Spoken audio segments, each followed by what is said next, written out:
As summer started, people complaining about low energy, cramps, headache and poor workout. कुछ लोग तो exercise करना ही छोड़ देते हैं बिकॉज दे फील एग्जॉस्टेड. लेकिन समर प्रॉब्लम नहीं है, प्रॉब्लम है poor recovery and dehydration. In this video I will explain why summer create health problem, what happen inside out body, and most important, how to be a stay fit, energetic and healthy during summer. Let's understand what happen to the body in summer. जब तापमान बढ़ता है तो body अपने आप को ठंडा रखने के लिए पसीना यानी कि स्वेट निकालती है. पर पसीने में सिर्फ पानी लॉस नहीं होता, उसके साथ जाते हैं कुछ जरूरी मिनरल जैसे कि sodium, magnesium and potassium. And this loss becomes excessive, then you feel dizzy, low energy, fatigue. और सिर्फ 2-3% का डिहाइड्रेशन ही आपके परफॉर्मेंस को 20 to 30% कम कर सकता है. That's why people feel weak, dizzy, tired during workout and muscle cramp. Let's understand some common problems people face in summer. Number 1, dehydration. जब आप जितना पानी पीते हैं उससे ज़्यादा पानी आपके बॉडी से बाहर निकलता है. इसके कुछ सिम्टम्स हैं जैसे कि dry mouth, headache, low energy and dark urine. Second, heat exhaustion. It happens when your body's temperature increase too much. इसके कुछ लक्षण हैं जैसे कि excessive sweating, weakness, nausea and dizziness. इन लक्षणों को अगर इग्नोर किया तो हीट स्ट्रोक भी हो सकता है which is very dangerous. Third is muscle cramp.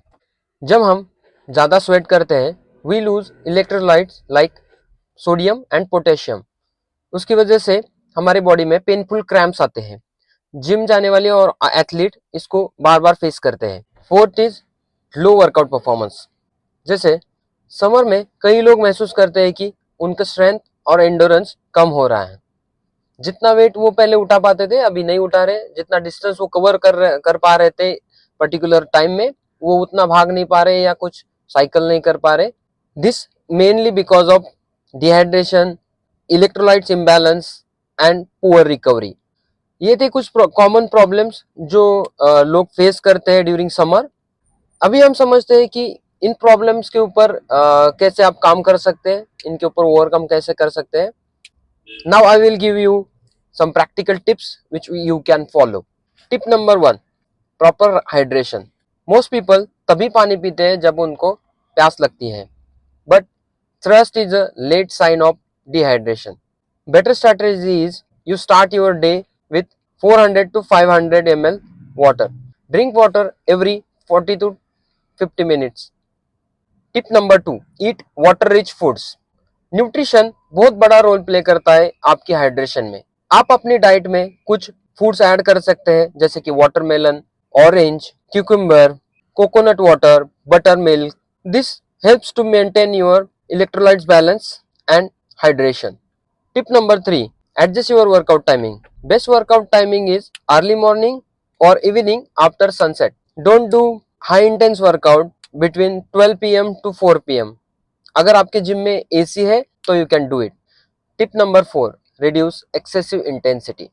In extreme heat आपकी बॉडी ऑलरेडी स्ट्रगल कर रही होती है to control heat.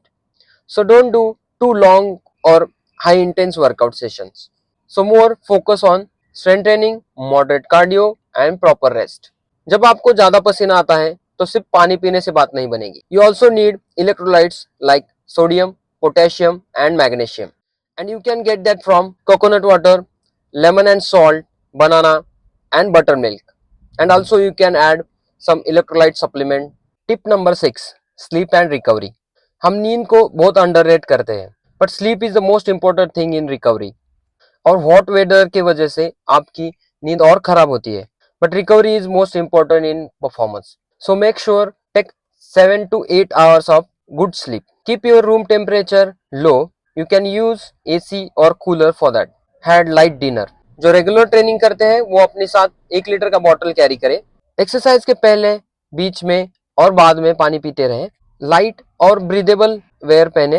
Warm up ठीक से करें. अगर डिजीनेस या थकावट महसूस हो तो उसको इग्नोर मत करें.